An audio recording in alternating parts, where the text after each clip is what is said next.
My name is Eric Burkhardt. I'm a principal research chemist with Sopresta. Sopresta is the manufacturer of the FireQuell line of hydraulic fluids. And what I'd like to do today is to give you a brief demonstration of some of the relative fire properties of a number of different commercially available hydraulic fluids. We have here examples of a mineral oil based fluid, a polyalkylene glycol based fluid, a polyol ester based fluid, a so-called biodegradable hydraulic oil, which is also a polyol ester based fluid, and FireQuell phosphate ester. In applications where you have hydraulic fluids present in equipment where there are high temperatures or other ignition sources, and examples of these types of conditions would be in the electric generation power industry, where you have high temperature steam lines, or in steel or aluminum foundry operations where there are molten metals present. You need to use a hydraulic fluid which is fire resistant. And this is important because if you were to experience a leak in your hydraulic system, which these systems are pressurized, and you could have a spray of hydraulic fluid landing on hot surfaces, you would have a fire hazard if you didn't have a fire-resistant fluid.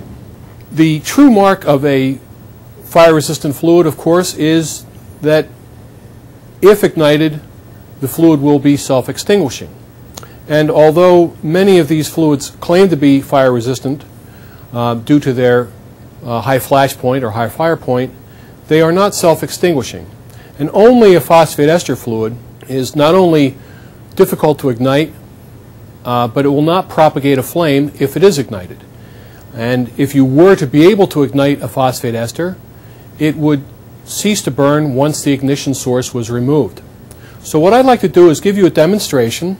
I'm going to take and dip these wicks into each of these different fluids, and then I'm going to come along with a torch, and we're going to try to light these and see if indeed these fluids are ignitable and also if they continue to burn or not. Now, the true measure of a fire-resistant hydraulic fluid is one which will not burn, will not continue to burn, even if ignited.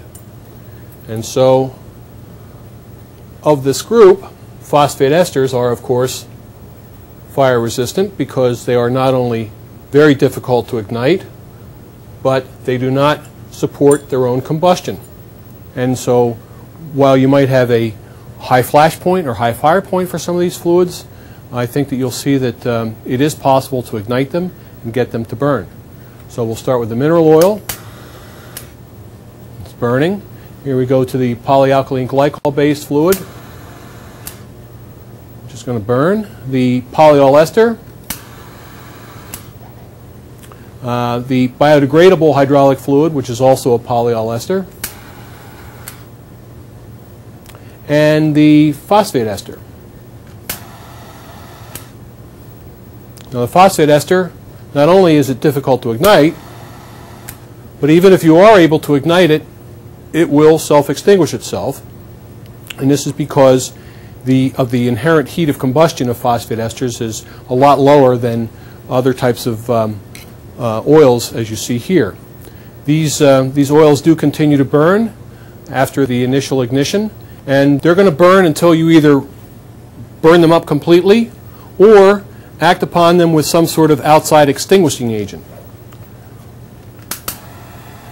Now, if you had a hydraulic system that had hundreds or perhaps thousands of gallons of fluid, and you were to spring a leak under high pressure and had an ignition source nearby,